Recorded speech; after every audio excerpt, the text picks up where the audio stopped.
तेजस्पृदिक् प्रदेशम् विधिन्द्रान्तिदेव सदा स्तूयमानम् समाधिस्थमूर्तिं भजे नमो ज्ञानेश्वरा नमो ज्ञानेश्वरा नमो ज्ञानेश्वरा ज्ञानेश्वरा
नमो ज्ञानेश्वरा नमो ज्ञानेश्वराय निवृत्ती उदारा सोपान देवा मुक्ताबाई नमो त्रिभुवन पावली अद्यत्र जनली देवाची नमो सद्गुरु तुकया ज्ञान दीपा नमो सद्गुरु सच्चिदानंद रूपा नमो सद्गुरु भक्त कल्याण मूर्ती नमो सद्गुरु भास्करा पूर्ण कीर्ती तुकाराम तुकाराम नाम घेता कापेयम धन्य तुकोबा समर्थ जिने केला हा पुरुषार्थ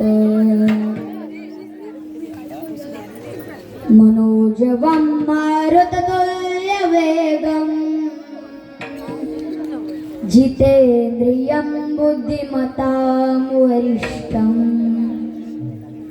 वातात्मजं वानरायुधमुख्यम् श्रीरामदूतं शरणं प्रपद्ये शरण शरणाजी हनुमन्ता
तात्या बाटा मददाव व्यासबटा सर्व मंगल मांगल्ये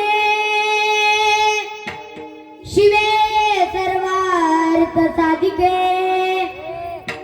शरण्ये त्र्यंबके गौरी नारायणे नमस्तुते हा जैन धर्मचित विलाची वळी तो संभाजी दाननवाळी का अवतरला दयाची कुळी तया छत्रपतीची चरण कमळी साष्टांग नमन छत्रपती शिवाजी महाराज की जय.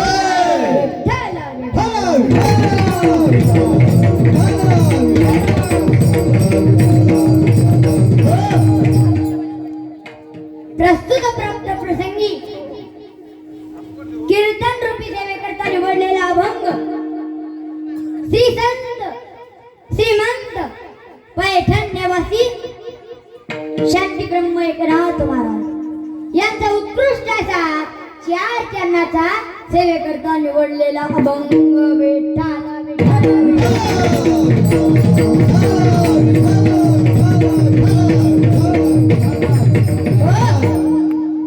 प्रस्तुत या अभंगामध्ये श्री संत एकनाथ महाराज देवाची आवड सांगतात. बरं, पहिल्या चरणामध्ये देवाची आवड काय असेल? आवडे देवाची तो एका प्रकार नामाचा उच्चार रात्रंदिवस. तर देवाला देवाचं नामस्मरण केलेलं आवडतं. बरं, पुन्हा काय आवडतं देवाला? तुळसी माळ गळा गोपी चंदन टिळा. तर गळ्यात तुळशी माळ घातलेली आवडते. कपाळ गोपीना टिळा आवडतो. पुन्हा काय आवडतं देवाला? हृदयी कळवला वैष्णवांचा. तर ज्यांच्या अंतःकरणात संतांविषयी तळमळ आहे, कळवळ आहे, ते देवाला आवडतात. बरं, पुन्हा काय आवडतं देवाला? आषाढी कार्तिकी पंढरीची वारी साधन निर्धारी आन नाही. तर देवाला देवाची वारी केली आवडते. पण हे किती आवडतात?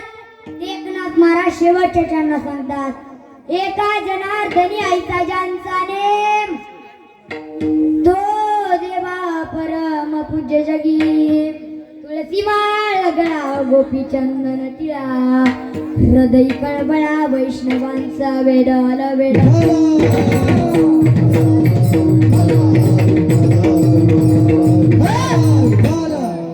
हा झाला अभंगाचा सरळ सरळ भावार्थ.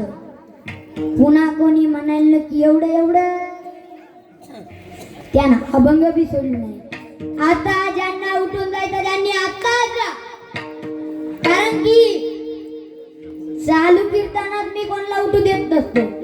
एक दिवशी असं झालं, कीर्तन रांगत आलं नाही, एक जण उठलं, मी त्याच्या मागे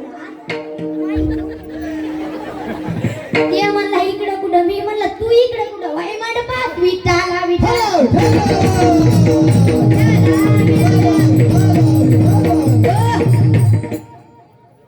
आता सगळे पोरं मागचे सगळे पोरं सगळे होट होट जे मागे आहेत ते बी तुला बसायला द्या.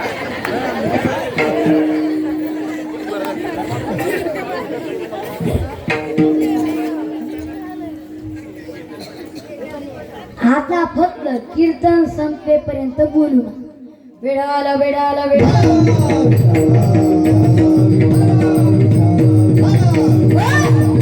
प्रस्तुत अभंगावर बोलण्यापूर्वी थोडासा पर्याय देतो, म्हणजे असा की आपल्या पुण्यपावन खामोना नगरी येथे गोमातेच्या पुण्यतिथी निमित्त एक दिवसीय कीर्तन सेवा सर्व गावकऱ्यांच्या वतीने माझ्याकडे आली. हो, मी माझं भाग्य समजतो की मला इतक्या कमी वयात गोमातेची सेवा करण्याची संधी प्राप्त झाली. महाराज कीर्तनाने भेटतात.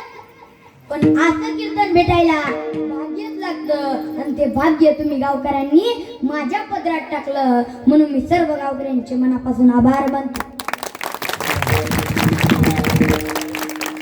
व ज्यांच्यामुळे तुमच्या दर्शनाचा योग आला अशा आपल्या गावचे पोलीस पाटील विजय भाऊ त्यांचेही मनापासून आभार मानतो व आमच्यासोबत आलेले गायनाचार्य मृदंगाचार्य त्यांचेही मनापासून आभार मानतो व आपलं चित्रीकरण करण्यासाठी आलेले आपल्या सर्वांचं लाडकं चॅनल महाराष्ट्रातील नामांकित चॅनल असणाऱ्या असं नाथ कीर्तन चॅनल त्या चॅनलला सबस्क्राईब करा आणि घंटी वाजवायला विसरू नका त्यांचेही मनापासून आभार मानतो व तसेच श्रोते मंडळी बसलेले खुर्ची बसलेले जे भीती बसले ते जे घरी झोपून ऐकायले ते घरी झोपलेले यांचे सर्वांचे मनापासून आभार मानतो व सेवेला सुरुवात करतो विडावला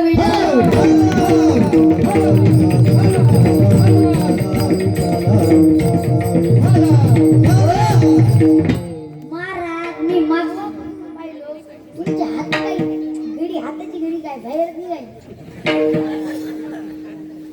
आपल्या टाळी कुदवाची महाराज माहिती का हरे राम राम राम हरे हरे हरे कृष्णा कृष्ण कृष्ण हरे हरे तितक्यात शिराबात कडे असली हरे राम जर काय जीवा मारे कोणाची रे पंगत होत नाही तर घालू नये तितक्यात पुरी भाजी गुलाबजाम वाचले की हरे राम राम राम हरे हरे हरे कृष्णा कृष्ण कृष्ण हरे हरे तिकडून गुलाबजामुचा बकेट देते ते असं करते कृष्णा कृष्ण हरे हरे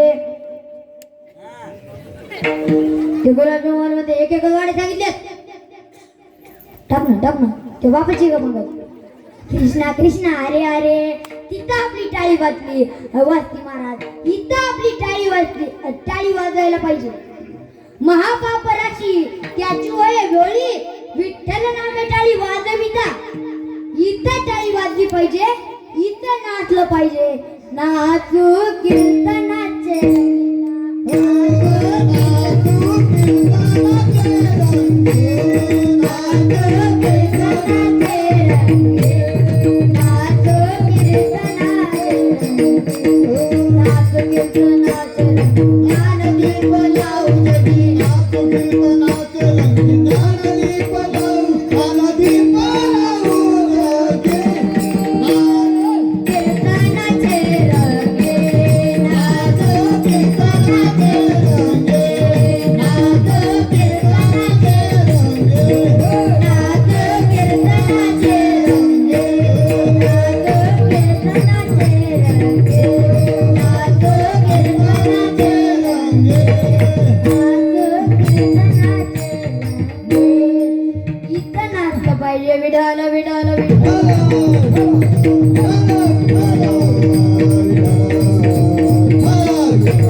मीडियाच्या युगात माणसं आपल्या जन्मदात्या आई वडिलांची पुण्यतिथी साजरी करणार मला वाटतंय तुम्ही गावकरी गेल्या 25 वर्षापासून एका गोमातेची पुण्यतिथी अगदी थाटामाटात साजरी करत आहात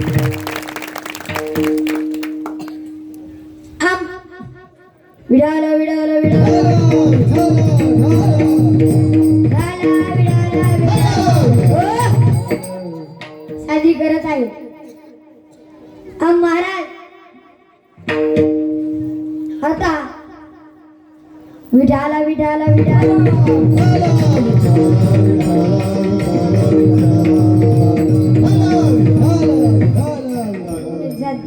विडाला विडाला विडाला विडाला विडाला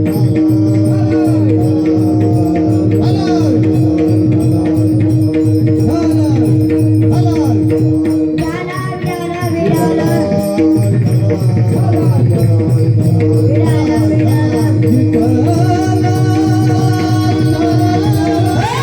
आणि महाराज आपण स्वतःला हिंदू म्हणून घेतो ना आपल्या प्रत्येकाच्या दारासमोर गाय असावी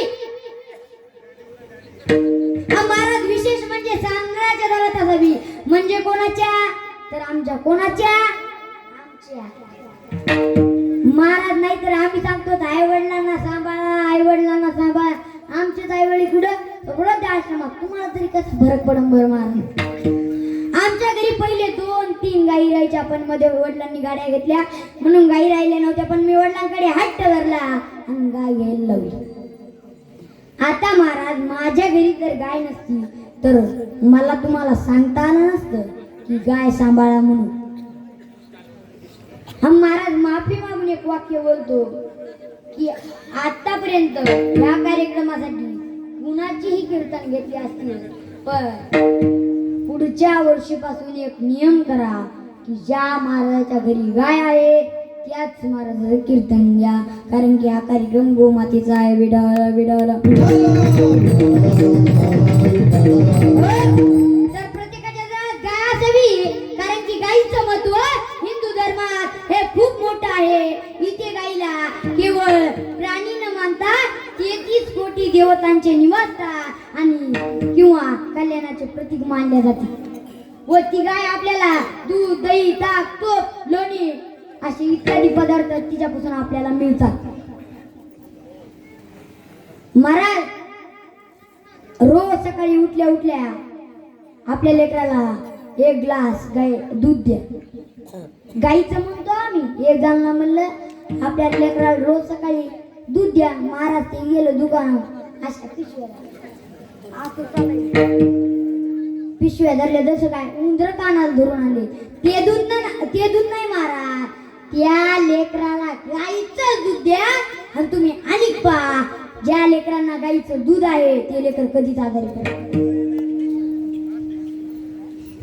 पडत नाही अहो दूध सोडा रोज सकाळी उठल्या उठल्या 1 ग्लास ताक प्या तुमच्या पोटातील सगळे आजार बरे होतील महाराज आमच्या गावात एक सत्य घडलेली घटना आहे एक माणूस शेळ्या सांभाळत होता आणि त्या शेळ्यामध्ये एक गाय होती आणि महाराज त्या व्यक्तीला पोटाचा त्रास होऊ लागला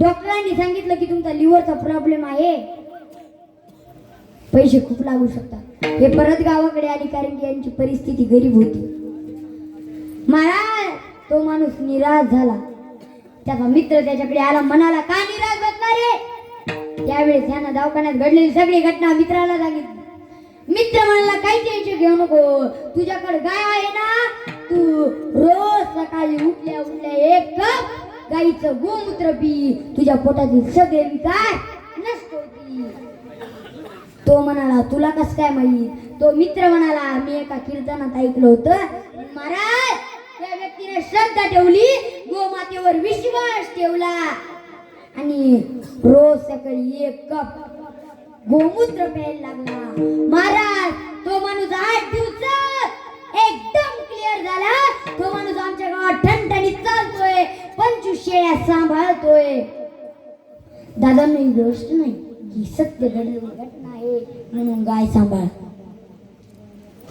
महाराज अशीच एक सत्य घडलेली घटना आहे मागे 2-3 महिन्यापूर्वी मोबाईलवर एक व्हिडिओ व्हायरल झाला एका व्यक्तीने एका कसायाकडून एक छोटी गाय विकत होती त्या गाईला लहानाचं मोठं केलं त्या गाईचे त्या घरी काय 3-4 वेत झाले काही दिवसांनी तो व्यक्ती आजारी पडला महाराज त्याला 2 मुलं होते मुलं चांगली आहेत त्यामुळे मुलांनी चांगल्या दवाखान्यामध्ये त्या व्यक्तीला नेलं पण महाराज त्या व्यक्तीला पाणी सुद्धा सहन व्हायना गेलं नुसतं पाणी जरी पिलं तरी उलटी होऊ लागली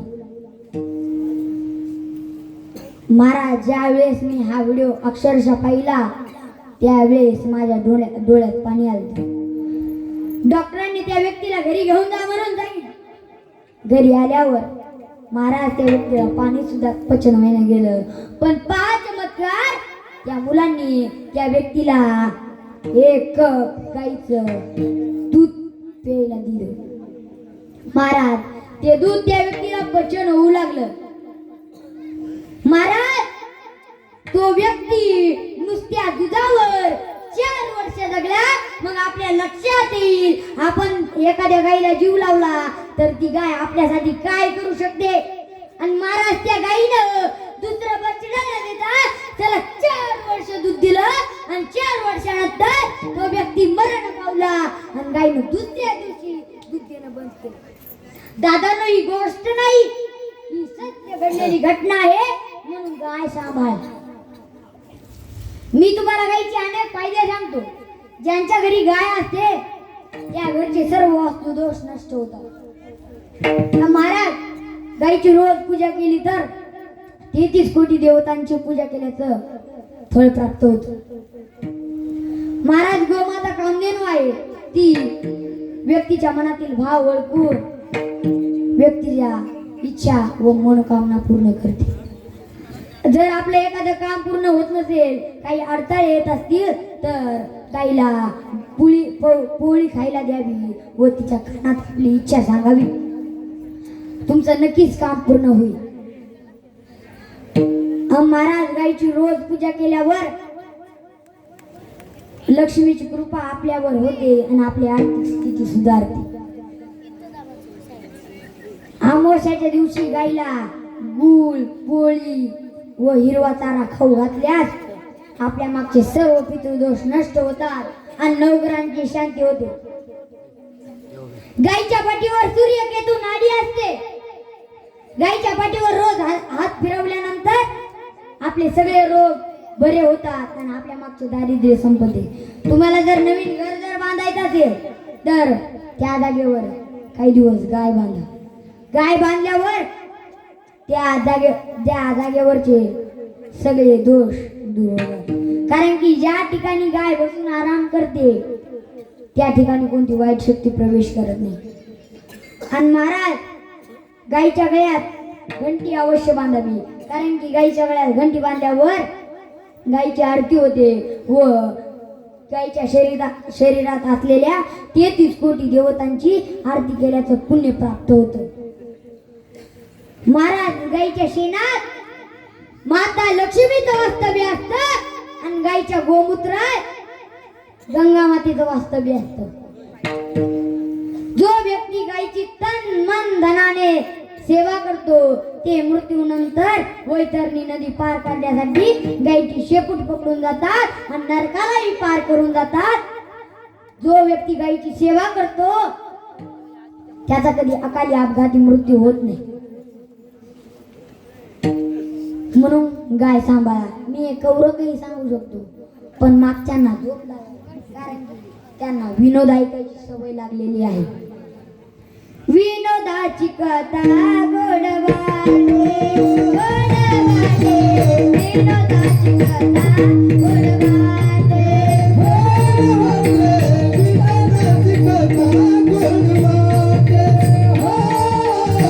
विनोदाची कथा गोडवाटे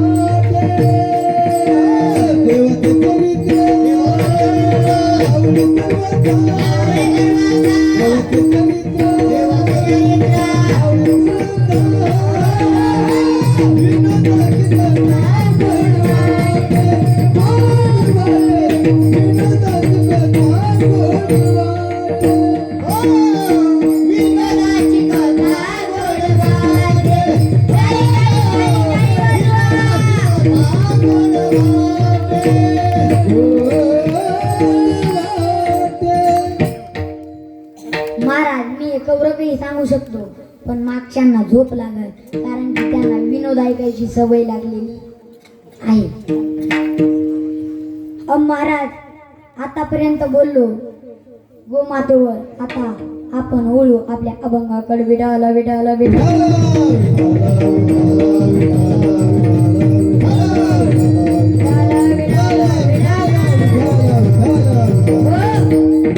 या लेकरांसाठी एकदा टाळ्या वाजल्या.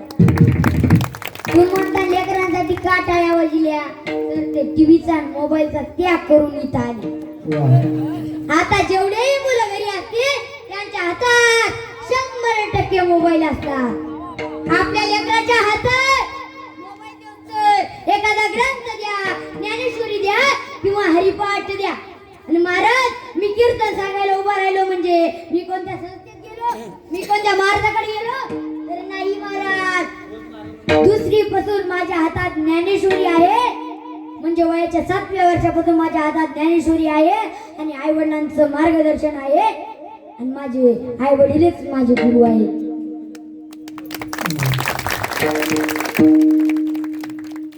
मी कोणत्या संस्थेत नाही गेलो तर महाराज फक्त वडिलांचं मार्गदर्शन आणि हनुमंतरायाचं नित्यनेमानं भजन याच्या पलीकडे काहीच नाही.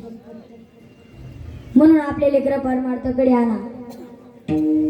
महाराज अहो 5 वर्षाचं मुस्लिम समाजाचं पोरग त्याच्या वडील त्याला हाताला मस्जिद मध्ये नेतात आणि त्याला म्हणतात हेच आपला देव आहे, हेच आपला अल्लाह आहे, हेच आपला खुदा आहे, हेच आपला भगवान.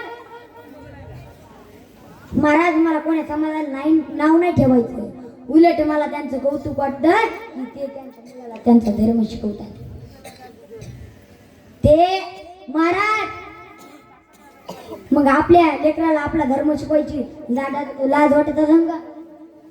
आपण लय स्वतःला हिंदू हिंदू हिंदू हिंदू म्हणून घेतो ना, मग आपलं हिंदुत्व इथं जाग करा ना. आणा ना आपले लेकर परमार्थाकडे. ध्यानसंताची ओळख करून ही गोमाता आहे, हे मारुतीराय आहे, हे प्रभू रामचंद्र आहे, ध्यान ओळख करू. हे ज्ञानोबर आहे, हे तुकोबराय आहे, ध्यान ओळख करू. महाराज आपण स्वतःला हिंदू म्हणून घेतो ना, मग आपलं हिंदुत्व इथं जाग करा ना. आनंद लेकरा परमार्थाकडे. काही जण म्हणते परमार्थाकडे आणून का सगळे कीर्तनकार होईलेत का? अहो त्यांना नाही कीर्तन करू द्या, नाही टाळ वाजू द्या, नाही पकवाज द्या, पण नारदाच्या गादीवर राहून तुम्हाला 2 शब्द देतो की जी बापाची आहे ती तरी विकणार नाही, आणि दुसरी गोष्ट म्हणजे आपल्या आई वडिलांना अंतर देणार नाही किंवा दुरावा देणार नाही. म्हणून आपले लेकर परमार्थाकडे आणा. विडाला विडाला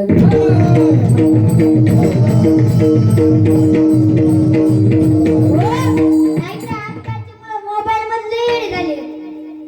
एक जण मोबाईल मध्ये सायराट पिक्चर पाहिला. कोणता पिक्चर? कोणता? वऱ्यात आवाजच येईना. मागच्या नाही गेलं पाहिजे ना, ते झोपते नाही तर. कोणता पिक्चर? सायराट. आणि त्याचा हिरो कोणता असते? हा जोरात सांगा, जोरात. मागच्या नाही झोपले काय तुम्ही मागचे बी? परशा हिरो असते. महाराज त्यांना पाहिजे ना परशानं हिरी तुडी हाणलेली. महाराज याचं लग्न व्हायला गेलं, हा भांबावून गेला होता, पळतच गेला. जसा मायात गेला तशी हिरी तुडी हाणली. त्याला वाटलं खाली असताना आरची, पण खाली होती परची. माझ्याकडे काय पाहता, फुटलं ना थोबाड. विठाला विठाला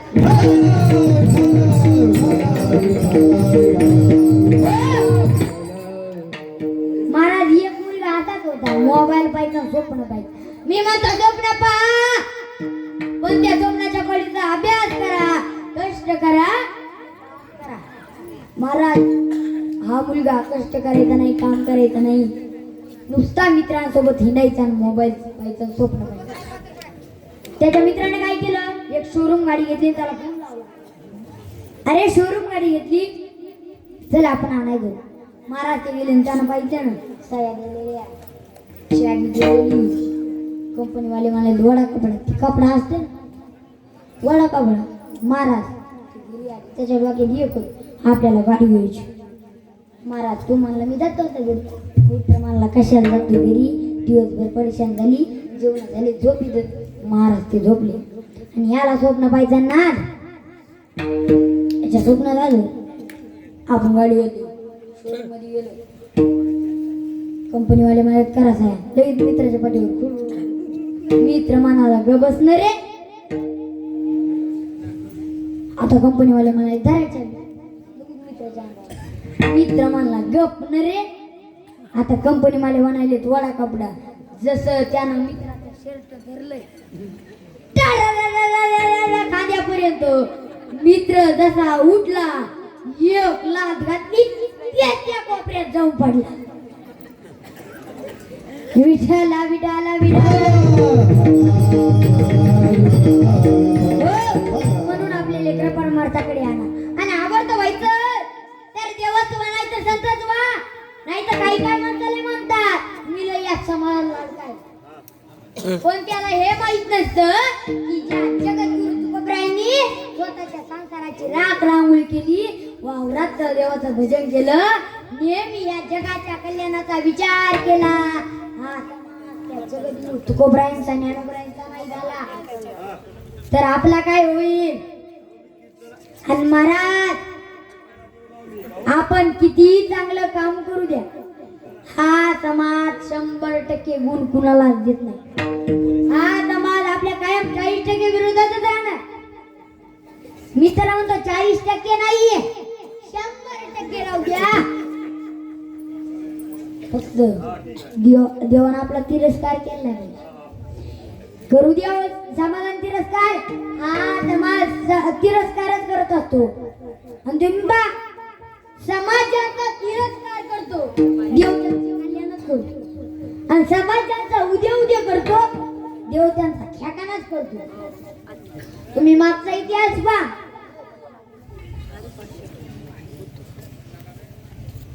समाजाने त्रास दिला, भिक्षेच्या जागी शेण वाढलं, आई बाप नाही येत म्हणून हिनवलं, जगाची आई झाले माझे ज्ञानोबा.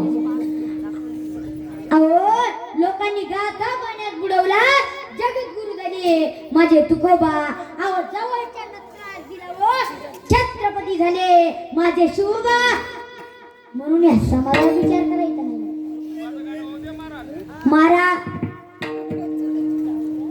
हा समाज कुणाला बी नाव ठेवतो म्हणून या समाजाचा विचार करायचा नाही. देवा विचार करायचा देवाचा. ह्या समाधान करू देव तिरस्कार. फक्त देवानं आपला तिरस्कार केला नाही पाहिजे, देवानं आपला विरोध केला नाही पाहिजे, देवानं आपल्याकडे पाठ फिरला नाही पाहिजे. आणि देवानं आपल्याकडे पाठ फिरल ना तर काय होते सांगू. नसती विघ्ने हेती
महाराज ह्या समाधान करू दे तिरस्कार. तू म्हणता समाधान तिरस्कार केलं कोण जमन. अहो चेक जमतंय फक्त देव देव आपला सका झाला पाहिजे.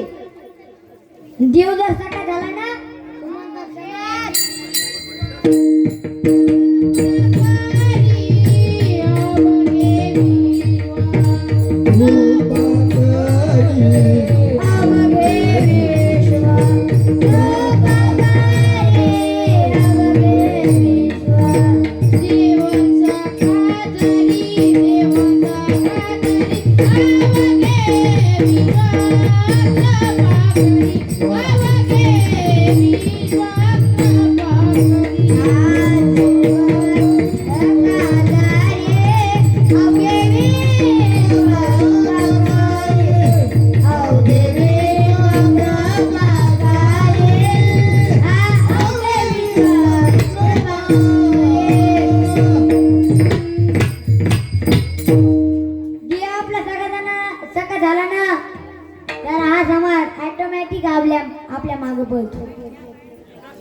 थोडे. हा समाज कुणाला बी नाव ठेवू. आता एखाद्याने गाडी घेऊ द्या, तो आपल्या आधाराने बोलवतो, मानाने बोलवतो. चला गाडी घेतली, आरती करायला चला, पेढे खायला चला. महाराज आपलं काम काय? आरती करायची, पेढे खायचे, गपचूप घरी यायचे. पण महाराज ते 4 दगड ठरलेले जाते. कोणचे? कुचरवाडीचे अध्यक्ष. कुचर हा शब्द महिला मंडळाला लवकर कळत. जो शिजत नाही, जे भिजत नाही, त्याला कुचर म्हणते. आणि महाराज हे गावात पाहिजेच बी. हे गावात असले की आपली नकळत कळत राहिलेली घाण कोण साफ करेल? हे पाहिजेच बी महाराज. कोणचे कुचर चाललेले जाते ते 4 दिवस. आरती टाइम झाला त्याच्यात नियोजन म्हणते, अरे लय भारी गाडी घेतली, दुसऱ्या मानव भारी गाडी घेतली,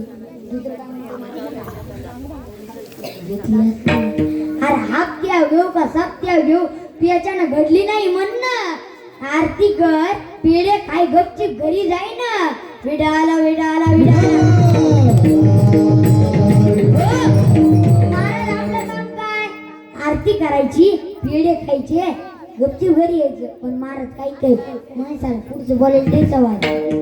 असाच आमच्या गावात एक सका दादा होते आणि त्याला सुद्धा पुढचं बोलायची सवय होती. महाराज मला माझ्या मित्राचा फोन आला. तो म्हणला महाराज वडिलांचा 14वा आहे, कीर्तन ठेवलं, दुपारी जेवण करता या. मी म्हणलं ठीक आहे. मला सोबत कोण नव्हतं म्हणून बस स्टँडला सकाळी बसलेले होते. मी म्हणलं सकाळी निघून जाऊन यायचे. चला बरं जाऊन येऊ. मला माहीत होतं सकाळी पुढचं बोलते, पण मी तिथे म्हणलं दुःखाचा प्रसंग आहे, 14वा आहे, तिथे कशाला काय बोलते. महाराज म्हणले असा हॉल होता. हॉलमध्ये 10-15 पाहुणे बसलेले होते आणि ज्याचे वडील वारले होते त्यात मुंडन गिंडन केलं होतं. तो असा बसलेला होता. महाराज आमचं जी हर विचारपूस झाली, कस काय झालं काय झालं. आणि महाराज ज्याचे वडील वारले होते तो काही कामाने बाहेर गेला. आणि बाहेर गावचा एक पाहुणा आला, त्याचं सुद्धा मुंडन केलं होतं. एवढा आता झाला की तो पाहुणा ज्याचे वडील वारले होते त्याच्याच जागी होता. महाराज सगळे गपचूप होते. सकाळ्या काढला सकाळ्या म्हणले याची चेपी गेली, त्याची चेपी गेली, भाऊ भाऊ असावा. त्या पाहुण्याला सगळे बोल लागले, त्याला कोणीच बोलाय ना. लहान असावा, गरीब असावा. आणि महाराज गरीबाला कोणीच बोलत नाही, पैशावाले सगळे बोलतात. सकाळ्या मनातच म्हणले बघ मी बोलतो याला. सकाळी म्हणले महाराज माग वागत. मी मागत सकाळी हाताची घडी घडी सकाळ्याने एवढा चेहरा पाडला त्याचं काय. सकाळ्या बाप मिळाला. सकाळ्या म्हणजे अवघड झालं. तो पाहुणा म्हणला या म्हाताऱ्याविषयी बोलत असेल, मेल्या म्हाताऱ्याविषयी बोलत असेल. पाहुणा म्हणला अवघड झालं. सकाळी म्हणले जाऊ द्या, एक दिवस सगळ्यात जायचं, तुम्हाला जायचं मला जायचं. तो पाहुणा म्हणला हो खरं आहे. सकाळी म्हणले पण तुमचे वडील जरा धार्मिक होते हो. मग त्या पाहुण्यानं वर पाहिलं, पण सकाळी काही वर पाहिलं. सकाळी खालची खालीच मग सकाळी म्हणजे एवढं थांबले. सकाळी लगेच म्हणले तुमचे वडील भरले ना, आपण देवाला अशी प्रार्थना करू की तुमच्या वडिलांच्या आत्म्याला शांती लाभो. मग तो पाहुणा म्हणला अय म्हाताऱ्या मग बाप आजू जिता येणार रे. मग सकाळी म्हणले तुम्ही काऊन चपी केली. मग तो पाहुणा म्हणला बाप मेल्यावर चपी करतात का. मी आताच मला झून आलो विटाला विटाला विटाला.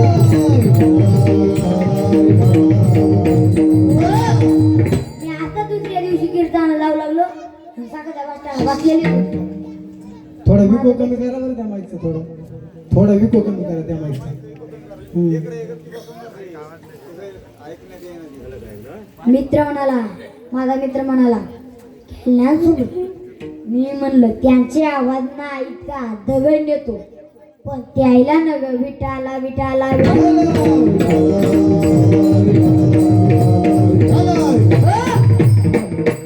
महाराज म्हणून या समाजात विचार करायचा नाही. विचार करायचा देवाचा, अपेक्षा करायची तर देवाकडे करा. कारण एक नाही झाली कुणाची निरात. एक नाही झाली कुणाची निरात.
तुम्ही टाळ्या तरी वाजवा ना.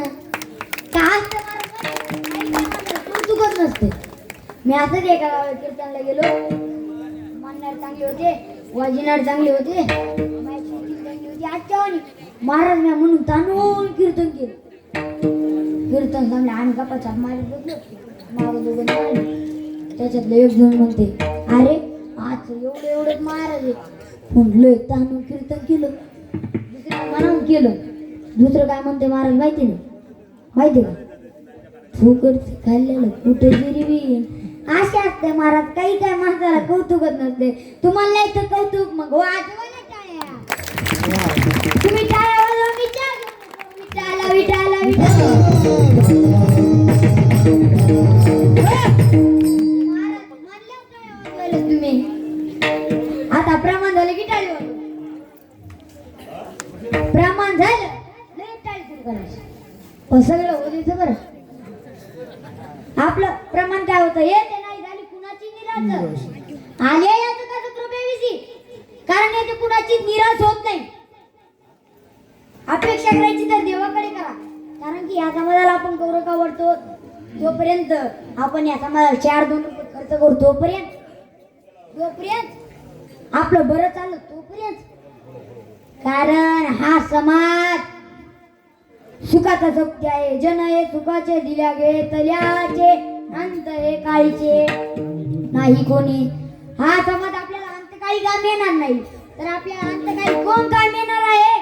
तर अंतकाळीचा सोयरा तुका म्हणे विठुदरा. तर अंतकाळी आपल्याला तो पंढरीश पांडुरंग परमात्मा काम येणार आहे. काळाच्या तावडीतून सोडवणार आहे. म्हणून आवडतं व्हायचं तर देवाचं वा विढाला विढाला.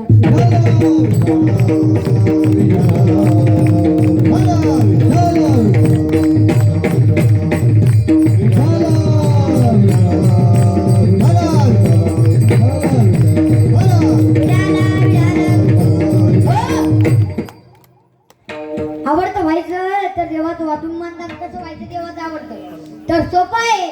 जे देवाला आवडतं ते आपण केलं पाहिजे. ते आपण केलं तर आपण देवाचे आवडते होते किंवा लाडके होतो. मग देवाला काय आवडतंय ते एकनाथ महाराज प्रथमच्या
देवाला काय आवडतंय तर एकनाथ महाराज प्रथम चरणा सांगतात आवडे देवाची तो ऐका प्रकार नामाचा उच्चार रात्रंदिवस तर देवाला देवाचं नामस्मरण केलेलं आवडतं पण हे कसं घ्यावं लागतं हे महत्वाचं आहे अखंड खंडेनाची अखंड खंडे अखंड खंडे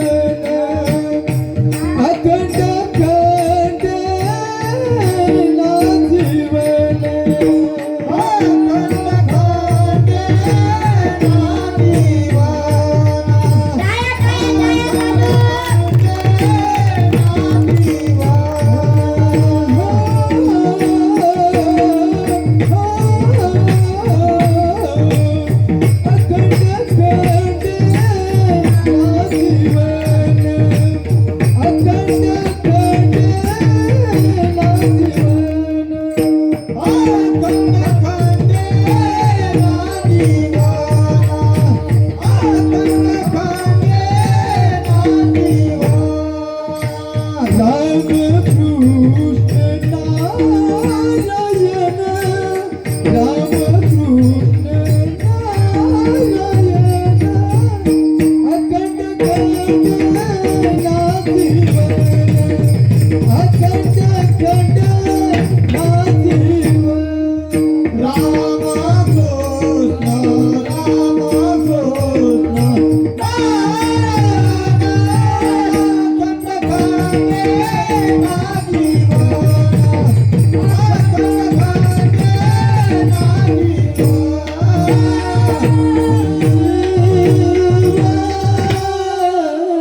अखंड खंडेना जीवन राम कृष्ण नारायण पण हे कसं घ्यावं लागतं हे महत्वाचं आहे नारायण नारायण श्रीमन नारायण नारायण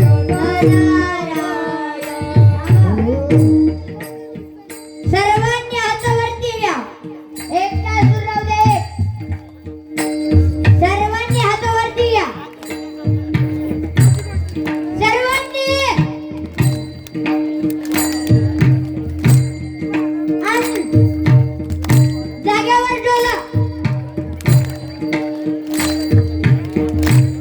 कळू द्या सर्वांना की हा कार्यक्रम तुम्हाला कधीतरी पाहायचा असेल तर नाथ कीर्तन या चॅनलला सबस्क्राइब करा आणि हा सोहळा पहा आणि कळू द्या सर्वांना कारण की हा सोहळा चंद्रपूर जिल्ह्यात नव्हे महाराष्ट्रात नव्हे तर महाराष्ट्राच्या बाहेर सुद्धा जाणार आहे या YouTube चॅनलद्वारे म्हणून सर्वांनी हातावरती घ्या सर्वांनी आणि एकदा मी म्हणतो टाळ्या तरी म्हणते आणि एकदा तुम्ही म्हणायचं सर्वांनी वर हात राहू द्या एक माझ्याजवळ टाळी वाजवा एक एकसाथ नारायण नारायण श्रीमन नारायण नारायण नारायण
खाली आता. तर कसं घ्यावं लागतं हे महत्वाचं आहे. कसं घ्यावं लागतं हे महत्वाचं आहे. तर नामाचा उच्चार रात्रंदिवस, आपण जर नामाचा उच्चार रात्रंदिवस केला तर आपण देवाचे आवडते होतो किंवा लाडके होतो. मग आपल्या केवढा बी संकट येऊ द्या, त्या संकटाचे निवारण देव करतो. मागे पुढे उभा राया सांभाळीत आधी आगात निवार आहे राया. मग आपल्या केवढा बी संकट येऊ द्या, त्या संकटाचं निवारण देव करतो. तुम्ही म्हणता देवाना माग पुढे उभं राहून मनाचं निवारण केलं तर चला महाभारतात ज्या वेळेस कौरवाचं आणि पांडवाचं युद्ध झालं, मला सांगा पांडव किती होते हो? 5. कौरव 100. मग मला सांगा 5 मरायला पाहिजेत का 100? 5. पण असं नव्हता 100 नाही नष्ट झाला आणि 5 एकाच्या केसाला सुद्धा दाखल लागलं नाही. तू म्हणता असं कसं काय? असंच आहे महाराज. पहिल्यापासूनच कोणाची माय मेलली आहे? बर, ज्या देवानं पांडवांसाठी 100 कौरव मारले, त्या कौरवांनी देवाचं काय वाईट केलं तो? बरं, ज्या पांडवांसाठी केलं ते पांडव कसे होते? तसं तर त्यांच्या कुळाकडे पाहायचं दोष लागतोय. पांडव कुळाचे पाहता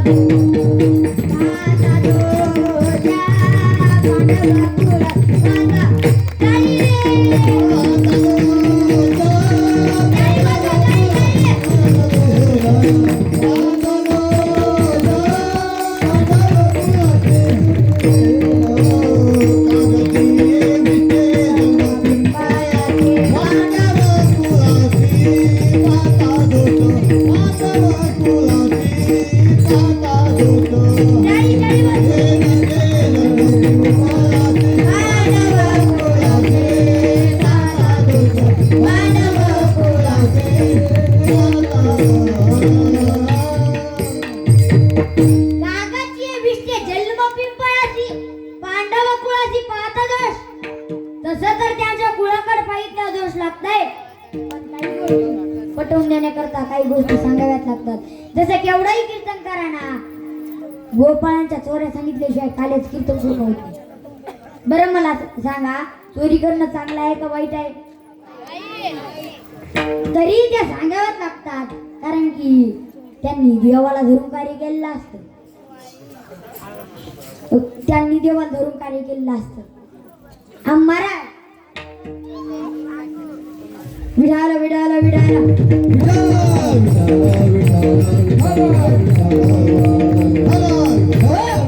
देवजवळ गेला म्हणून काही गोष्टी वाईट सुद्धा चांगल्याच म्हणावे लागतात, कारण की त्यांनी देवाला धरून कार्य केलेलं असतं. बरं, पांडवांचा जर विचार केला तर पांडवांकडे काय चांगलं होतं? बरं मला सांगा, एका पुरुषाला 2, 3, 4, 5 बायका साजित आहेत. 2 पर्यंत माझ्या पाण्यात आहे. लांब कशाला? आमच्या एका भाजण्याला जाईल, तुम्ही लगेच वर पाहिजे. इकडल्या नाही हो, तिकडल्या आमच्या इकडल्या. तुम्हाला जर ऐकायचं तर मला कीर्तन संपल्या बेटा. मी नाव, नंबर, पत्ता सगळे देतो, फक्त मला कीर्तन संपल्या बेटा. आता महाराज एक भेटणं कठीण आहे, आणि ज्यांचे लग्न राहिले त्या दादांना तुम्हाला हात जोडून विनंती आहे. तुम्ही गेलंय काय येलंय, गोरी येलंय, जाड येलंय, पातळ येलंय, उचेली येलंय, बुटी असे म्हणतच बसायचं नाही. लय स्कॉर्पिओच्या फॉर्च्युनरच्या नादीच लागायचं नाही. स्कॉर्पिओच्या फॉर्च्युनरच्या नादात हाय ते टमटम सुद्धा निघून जाईल, म्हणून लय फॉर्च्युनरच्या इनोवाच्या नादीच लागायचं नाही. भेटन ते डुकडुका धरायचं. आणि ज्यांचे लग्न झाले त्यांना माझी हात जोडून विनंती आहे, त्यांना तुम्ही चांगले सांभाळा. महिला मंडळ लक्षात द्या, मी तुमच्या कुंभारला वर काय बचत गट झोपला काय? बचत गट मी तुमच्या कुंभारला वर काय? फक्त मग कीर्तन जपल्या मग खाली हातान जाऊ देऊ ना. तसं काय नाही महाराज, आमच्या इकडे म्हणे मुंजा जर महाराज जर मुंजा असला तर त्याला खाली हातान जाऊ देऊ नये, लय पाप लागते. तुमच्या आकाराने पाहावं. विडाला विडाला विडाला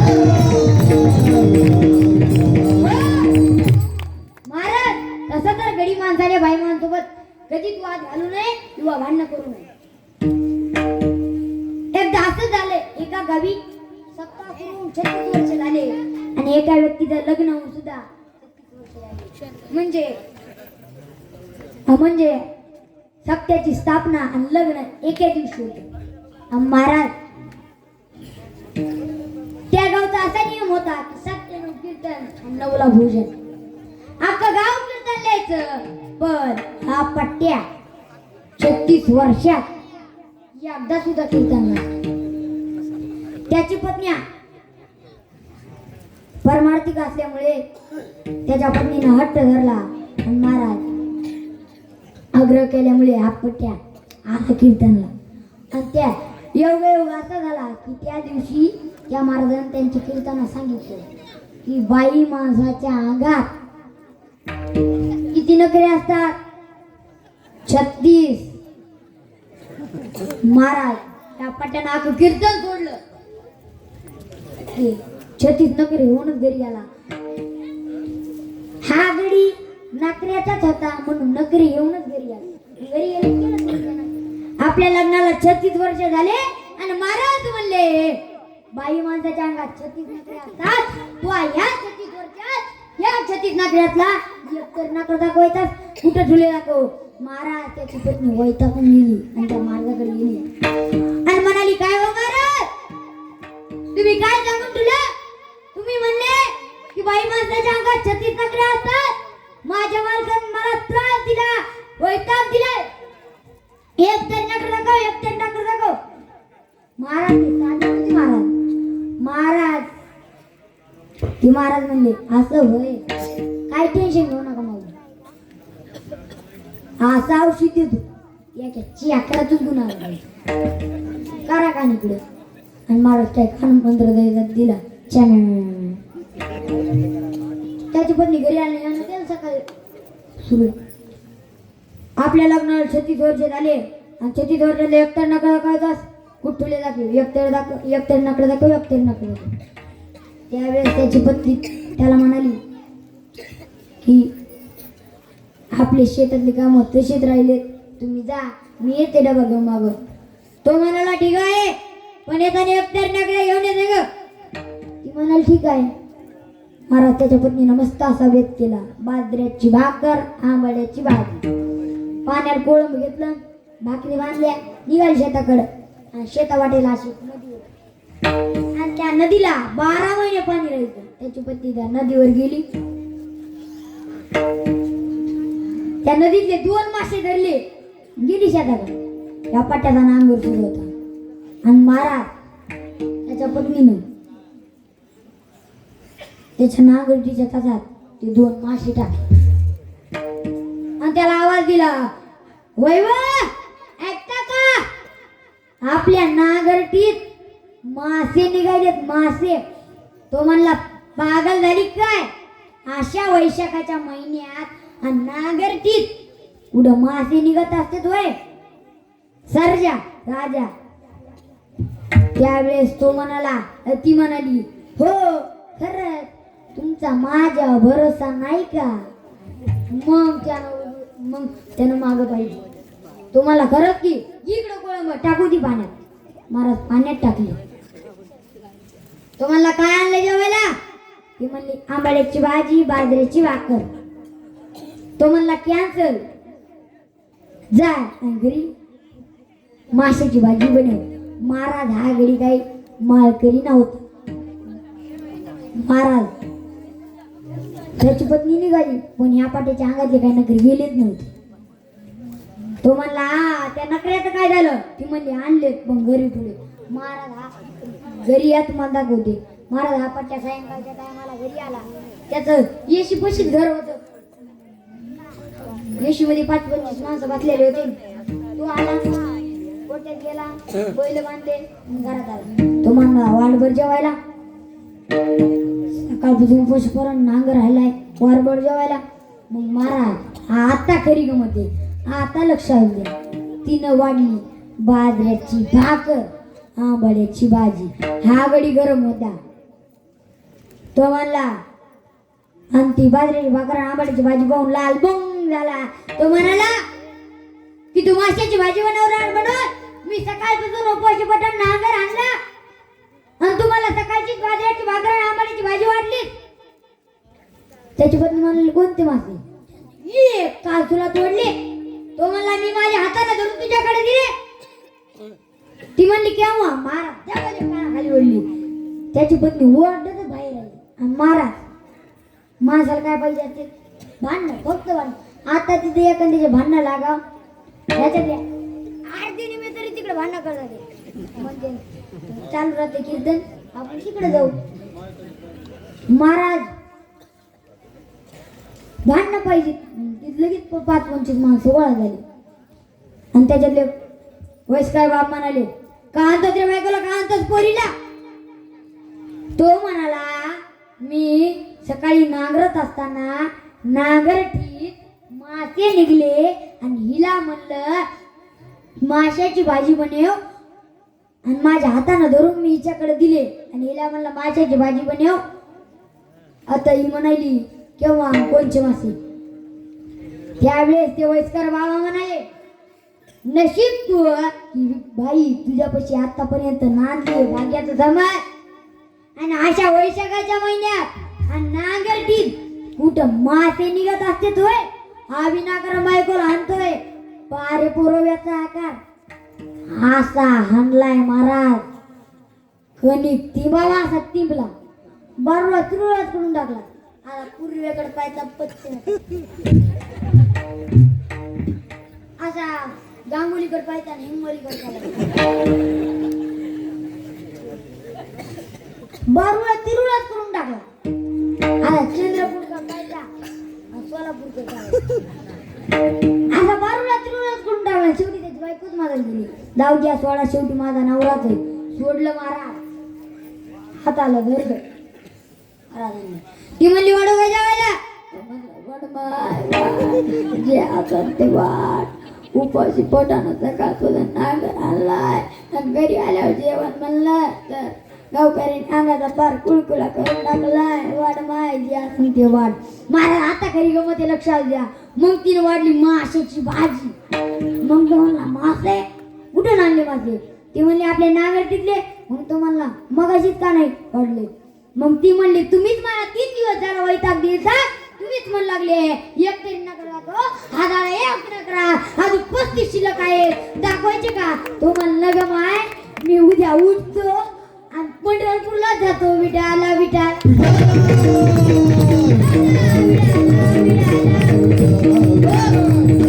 आता महाराज मला सांगा या कोणाची बाजू घेतो? महिलाची का पुरुषाची? महिलाची. त्याच्यामुळं गडी माणसाने बाई माणसासोबत कधीच वाद घालू नये. तसं तर माणसाच्या जीवनात 6 गोष्टी चुकून करायच्या नाही. आता 3 सांगतो. पुन्हा कधी येऊ घालतो पुन्हा पण. नारी कलोम म्हणजे गडी माणसाने बाई माणसासोबत कधीच वाद घालू नये. दुर्जन संगम दुर्जनाचा संग कधी धरायचा नाही. कुमित्र पोषण आमच्याला कधी पाठिंबा द्यायचा नाही. ह्या झाल्या 3 गोष्टी. 3 पुन्हा कधी योग आला तर पाहू. विडाला विडाला विडाला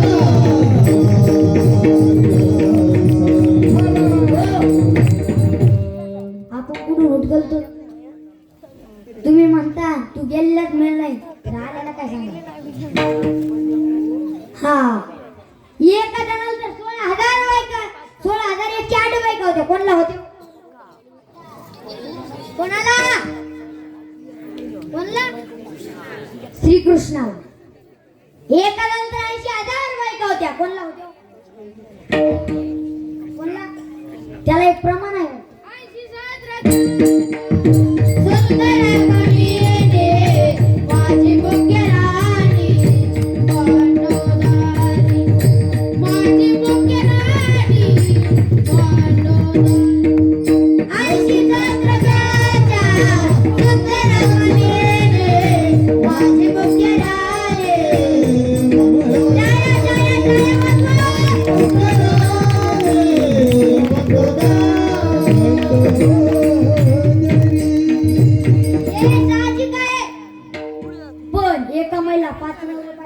तर नाही पण इथं एका महिला 5 नवरे असून सुद्धा द्वारकेचा राणा पांडवा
ज्ञानदेव म्हणे व्यासाची या खुना द्वारकेचा राणा पांडवा घरी हरिमुखे म्हणा पुण्याची गणना कोण करी.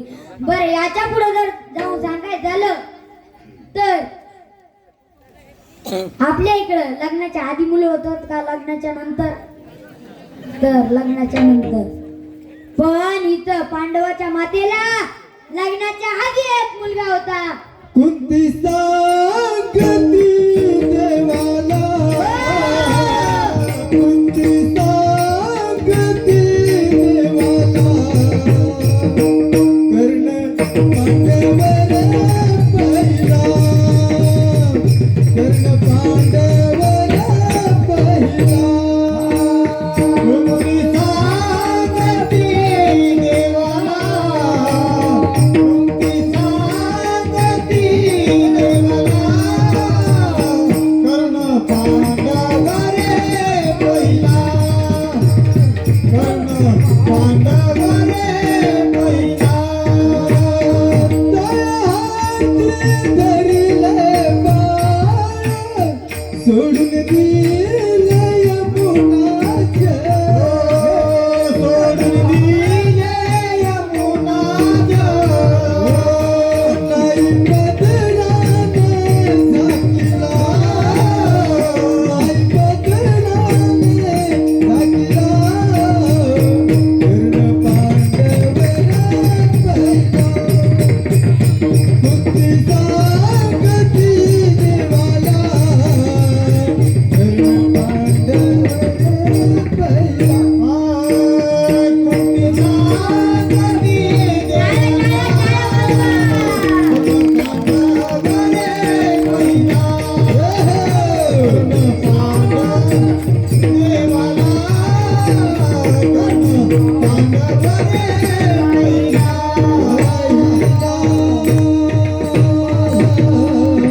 एवढा असून सुद्धा कौरवांना मारावं लागलं कारण की कौरवांकडे राज्य असून सुद्धा कौरव देवाला विसरले आणि पांडव अखंड वनवासात असून सुद्धा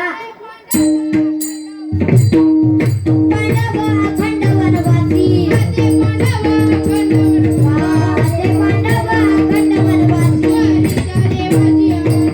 वरीच्या देवाची आठवे वरीच्या देवाची आठवे पहाते पांडव अखंड वनवासी परित्या देवाची आठवीची.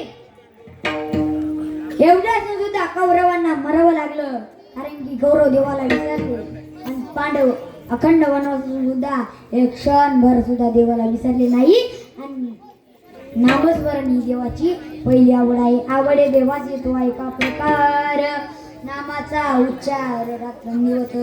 तर देवाला देवाचं नामस्मरण केलं आवडतं. बरं पुन्हा काय आवडतं देवाला? तर ते महाराज दुसरे चरणा सांगतात. तुळशी माळा गोपी चंदन टिळा, तुळशी माळा गोपी चंदन टिळा. तुळशी माळा चंदनाचा टिळा, तुळशी माळा गोपी चंदन टिळा. तुळशी माळा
आता सर्वांनी हात वरती या.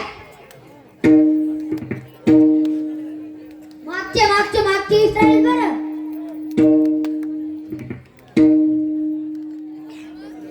अरे राजा दे भीतीवरले.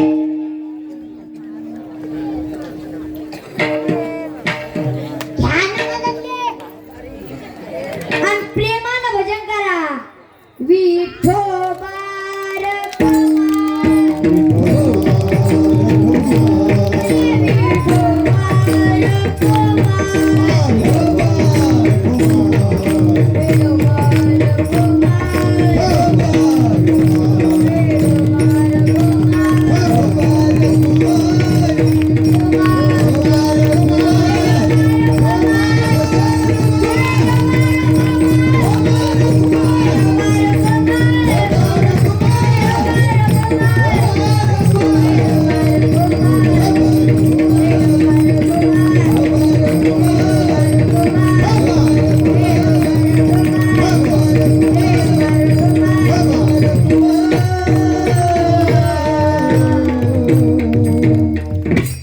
ज्ञानेश्वर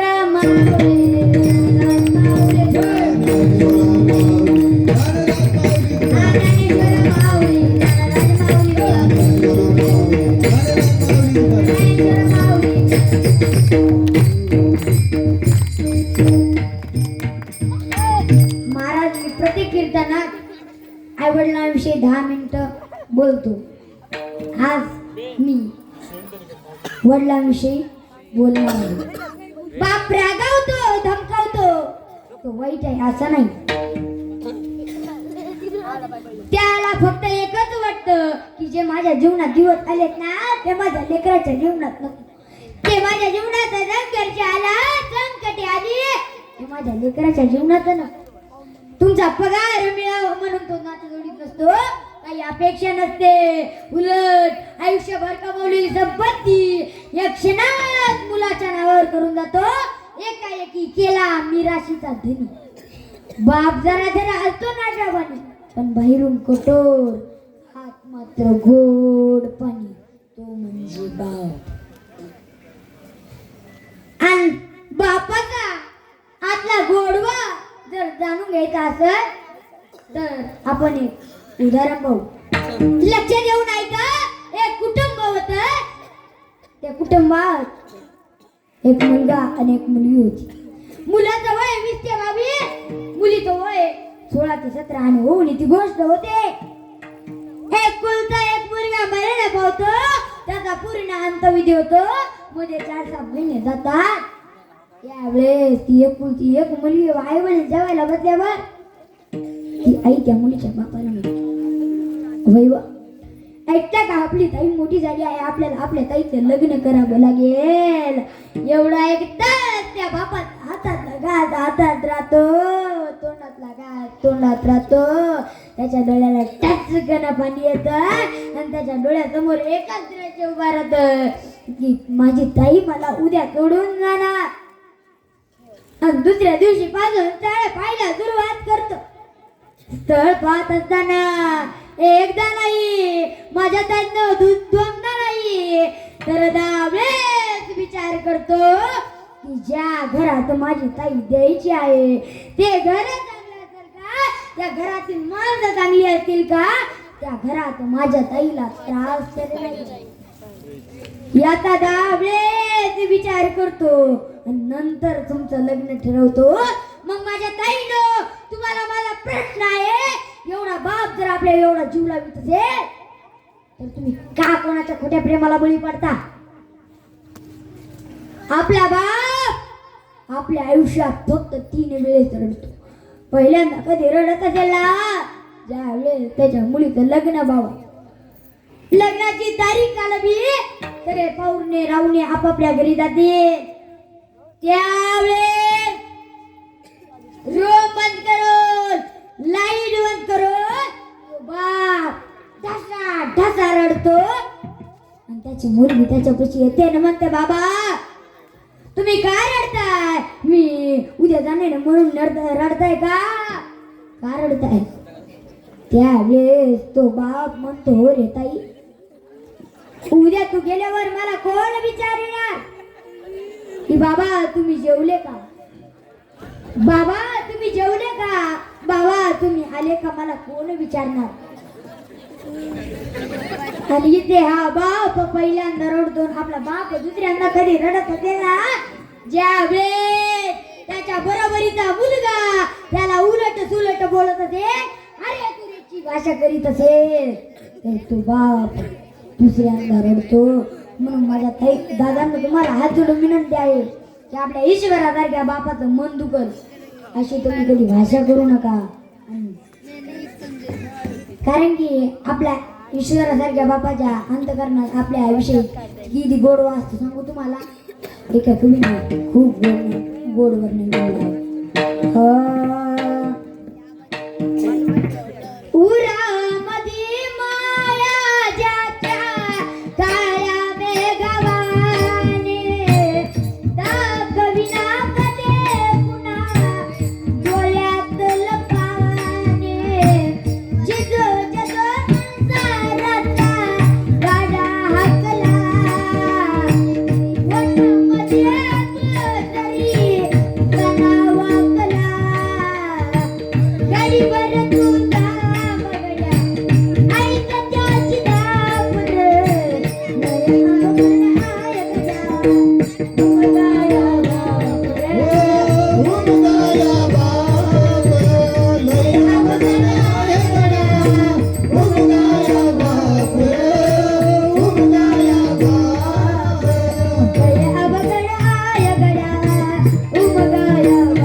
माझ्या दादांना तुम्हाला हात जोडून विनंती आहे की आपल्या ईश्वरासारख्या बापाचं मन दुखल अशी तुम्ही कधी भाषा करू नका.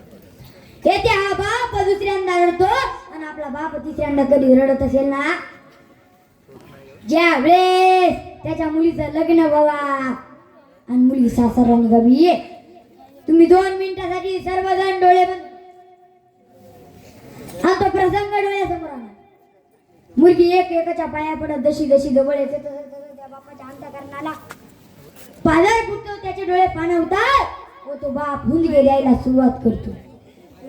व तो बाप खांबाचा किंवा भिंतीचा आसरा घेऊन बार, कारण त्याला माहित असतं की ज्या वेळेस माझी ताई बाबा म्हणून आंबरटा पडत व माझ्या गळ्याला पडल त्यावेळेस मी स्वतःला सावरू शकणार नाहीये हे त्याला माहीत असतं म्हणून तो बाप खांबाचा किंवा भिंतीचा असता घेऊन आणि बघता बघता ती मुलगी 10 ते 12 फुटाच्या अंतरावर येते व तिची नजर आपल्या जन्माला त्या बापावर पडते व जसं वासरू गाईकडे धाव घेत तितक्याच वेगानं ती मुलगी आपल्या बापाकडे धाव घेते व जोरात बाबा म्हणून आंबाटा पडते व गळ्याला घट्ट अशी मिठी मारते. आठवा तो क्षण त्यावेळेस त्या बापाची काय अवस्था झाली असेल. रोमन करून लाईट बंद करून उशीत मुंडक घालून रडणारा बाप हादरांच्या संख्येत दाई मोकलून रडतो आणि त्यावेळेस त्या गावचा पाटील येतो म्हणतो कावरंब 6 महिन्यापूर्वी तुमचा एकुलता एक मुलगा वारला तेव्हा तुम्ही एवढे रडले नाही आणि आज मुलगी सासरला जाते तर त्या आईपेक्षा आज जास्त रडताय. त्यावेळेस तो बाप माझ्या आईनं त्या पाटलाला एकदम छान उत्तर देतो. पाटील मी त्या दिवशी मेलेलं प्रेत वाट लावलं होतं आणि आज मी जिवंत प्रेत वाट लावतोय याच मला दुःख वाटतं पाटील. याचा मला त्रास होतोय म्हणून माझ्या दादांना तुम्हाला हात जोडून विनंती आहे की आपल्या बापाचं ईश्वरासारख्या बापाचं मन दुखल अशी तुम्ही कधी भाषा करायची नाही आणि माझ्या ताईने तुम्हाला हात जोडून विनंती आहे की आपल्या बापाची 4 चौघात मान खाली जाईल असं तुम्ही कधी वागू नका एवढं सांगतो. पहिली गोष्ट म्हणजे आई वडिलांचं नामस्मरण करा, आई वडिलांची सेवा करा आणि दुसरी गोष्ट म्हणजे देवाचं नामस्मरण करा आणि देवाचं नामस्मरण नाही केलं ना तर एकनाथ महाराज म्हणतात हे जरी नाही काल दुसरा येईल हे जरी नाही काल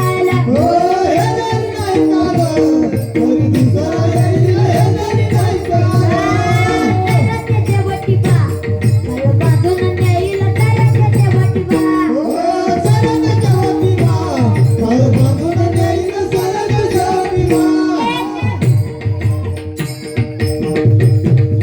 एकनाथ महाराज म्हणतात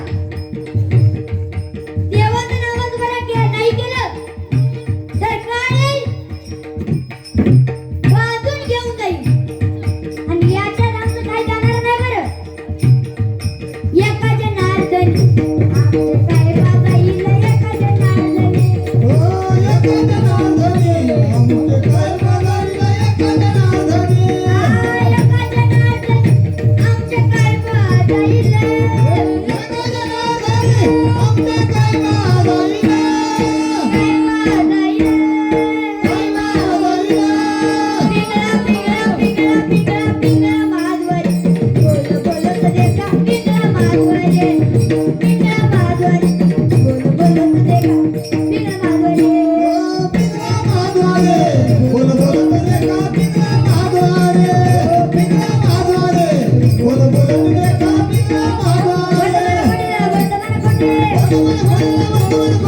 शिवकाळात नांदत होती सुखात सारी प्रजा शिवकाळात नांदत होती सुखात सारी प्रजा म्हणून म्हणतो शिवाजी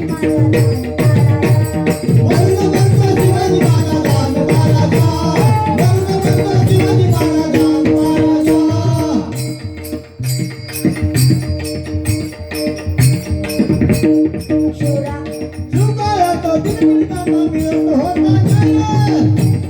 शिवकाळात दिनपीडितांना मिळतो होता न्याय होते ताऱ्याचे भाऊ बाबू नव्हता कुठे अन्याय नव्हता कुठे अन्याय होते ताऱ्याचे भाऊ बाबू नव्हता कुठे अन्याय शिवरायानं दिनपीडितांना शिवरायानं सजा दिली बघा हो सजा म्हणून म्हणतो शिवाजी माझा जात राजा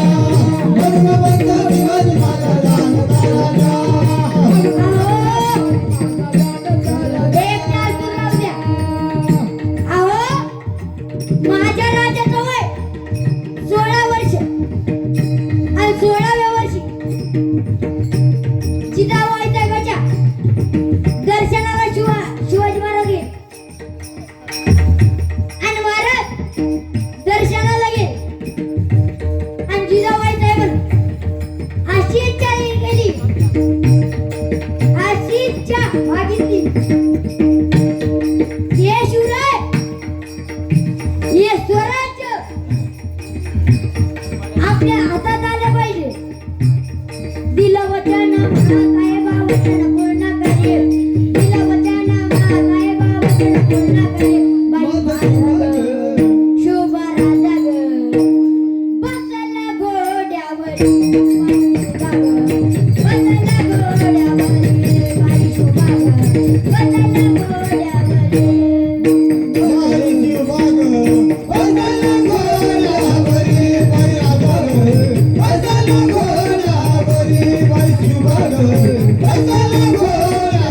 आजच्या पगडताची सोळा तरत माझं मराठ मोळा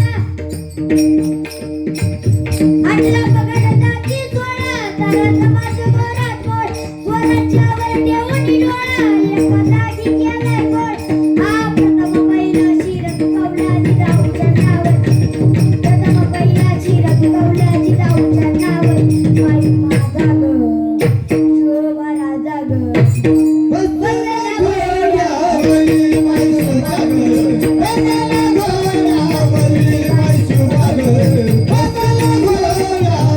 एकदा सुरावदेव काय मित्र इथं माझ्या आमच्या राजाला कारण की माझ्या राजानं कधी जातीभेद केला नाही आपल्या हृदयाची सून रात्री अपरात्री राजाच्या तावडीत सापडावा आणि राजानं तिची आई म्हणून बोलवून करावी असा माझा राजा होता आणि माझ्या राजाचं एका कवीने खूप गोड नवर केलेला आहे काळ्या राती तरबत होता रूपाचं उन्हा काळ्या राती तरबत होता तिच्या रूपाचं उन्हा हा आखीच देखणी होती एका मुसलमानाची हा आखीच देखणी होती एका मुसलमानाची हा त्या गल्लीला आई म्हणाला ओ ओ त्या गल्लीला आई म्हणाला राजा तो शिलवाना राजा तो शिलवाना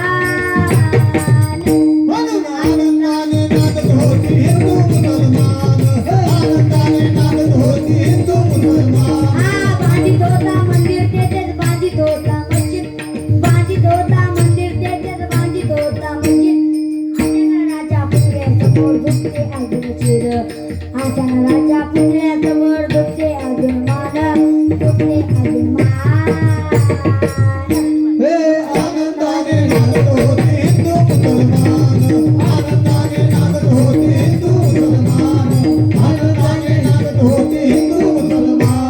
शिवरायांच्या राज्याखाली नव्हती कशाची वाना शिवरायांच्या राज्याखाली नव्हती कशाची वाना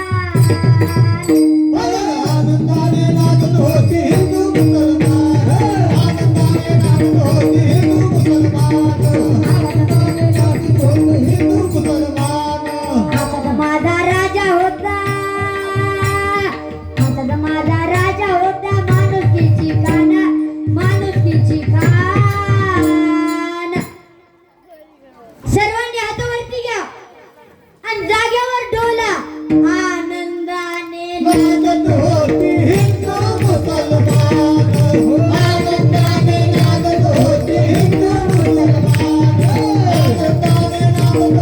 हिंदू मुसलमान हा, हिंदू मुसलमान, हिंदू मुसलमान, हिंदू मुसलमान, हिंदू मुसलमान,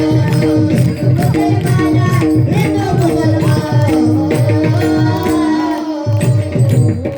छत्रपती शिवाजी महाराज की जय. एकच राजा इथे जाणार शून्य किल्ल्यावर एकच राजा इथे जन्मला शून्य किल्ल्यावर माझ्या राजाचं माझ्या देवाचं नाव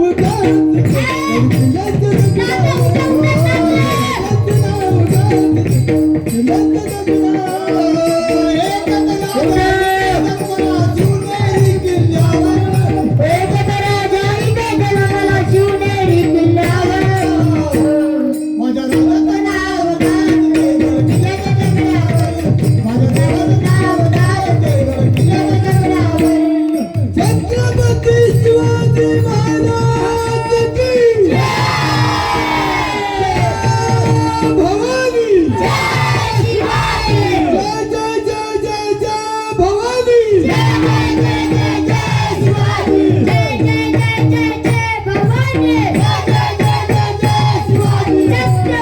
शिवाजी महाराज की असा माझा राजा होता. आणि महाराज तुम्हाला सांगू का विचारायचं नाही माझ्या दानच्या राजाला, कारण की या राजासारखा पुन्हा राजा होण्याची नाही झालं नाही होणार. महाराज भारतासारखा देश नाही, महाराष्ट्रासारखं राज्य नाही, पंढरपुरासारखं तीर्थ नाही, पांडुरंगासारखं दैवत नाही, ज्ञानोबराय तुकोबरासारखे संत नाही, ज्ञानेश्वरीसारखा ग्रंथ नाही, हिंदू धर्मासारखा धर्म नाही, वारकरी संप्रदायासारखा पंथ नाही, रामकृष्णासारखी आचारसंहिता नाही, रामायणासारखी आचारसंहिता नाही, प्रभू रामचंद्र दशरथ राजासारखा बाप नाही, कौशल्य आईसारखी आई नाही, प्रभू रामचंद्रासारखा मुलगा नाही, सीतेसारखी सून नाही, उर्मिलासारखी जाऊ नाही, लक्ष्मणासारखा भाऊ नाही, लोण्या इतकं मऊ नाही, काजळ इतकं काळं नाही, हनुमंतरायासारखा सेवक नाही, कर्णासारखा मित्र नाही, रावणासारखा शत्रू नाही, कोल्या इतकं कोणी लबाड नाही, माता शरीरासारखं दुसरं कोणतं शरीर नाही, आणि या जगात छत्रपती शिवाजी महाराजांसारखं पुन्हा राजा